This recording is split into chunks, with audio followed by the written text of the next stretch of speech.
What is the one thing that accompanies the soul after death?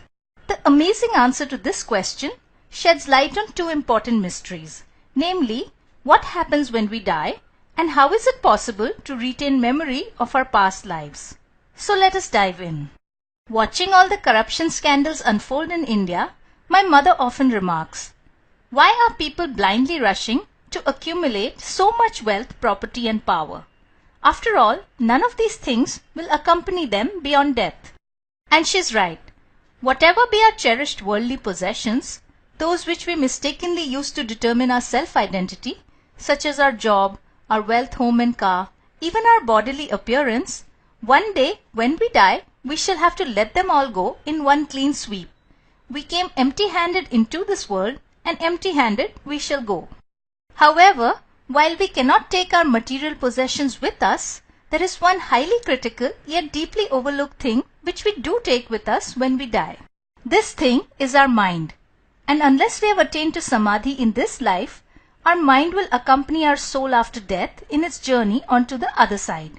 This fact has been explained by Swami Vivekananda when he said, "This Atman or soul goes through birth and death accompanied by the mind." It is only because we are able to take our mind, the real storehouse of all impressions with us after death, that an unbroken continuity can be maintained between all our previous births and the current and future ones. But how exactly does the soul take the mind with it after death? The mechanics of this process have been outlined for us by the great rishis of Vedanta. These ancient sages of India witnessed certain fundamental truths about the nature of the universe in the advanced stages of meditative superconsciousness. These truths constitute the philosophy of Vedanta. One of the main tenets of Vedanta is that the soul of every human being is encased in 3 successive bodies. These bodies can be thought of as layers or shells that surround the soul. Swami Sivananda of the Divine Life Society equates this to when we put on 3 successive layers of clothing. The outermost shell is that of the gross physical body. This is the body we most commonly identify with, and it houses the brain and other organs. It is known as the Sthul Sharir in Sanskrit. Behind the gross physical body is an ultrafine, subtle or astral body, also known as the Sukshma Sharir or Ling Sharir in Sanskrit. This subtle body consists of the mind and its components such as intellect, memory, ego, etc. Because the subtle body is a carrier for the mind, therefore it is also known as a mental body. Now, one very interesting point about the subtle or astral body is that it appears as a dim vapor-like duplicate of the physical body, which cannot be seen by the naked eye. This fact has been revealed by Swami Sivananda in his wonderful book Self-Knowledge. Behind the subtle body and forming the innermost layer is the causal body or Karan Sharir. The causal body is unmanifest, and therefore I have not drawn it because it cannot be physically represented. Finally, behind the 3 bodies, as the witness and ruler of them all, stands our soul or Atman, the source of consciousness. Now, from this little discussion, we have seen that each individual or jiva in Sanskrit is comprised of 4 things: the real self, the Atman or soul, and the 3 successive bodies that encase the soul. Having attained to this knowledge, we are now in a position to delve into the process of death and rebirth. So what happens at the time of death? According to Vedanta philosophy, at the moment of death, the soul and the inner 2 cores separate from the outermost covering of the gross physical body, and the soul, clothed in the subtle and causal bodies, journeys on.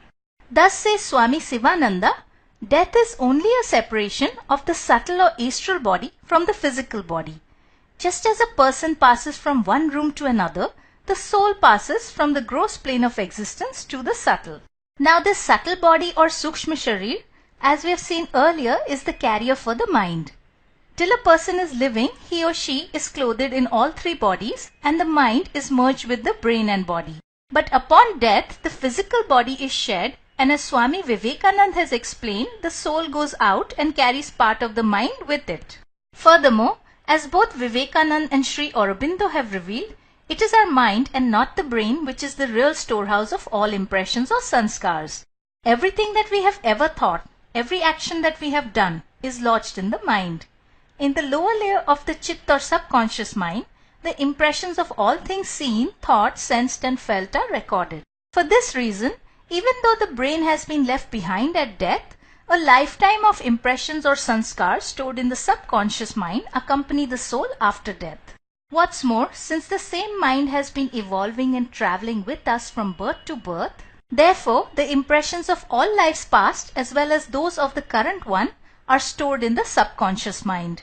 When the soul takes a new birth, this entire library of past impressions can potentially be accessed by the new brain, and in this way it is possible to remember our past lives.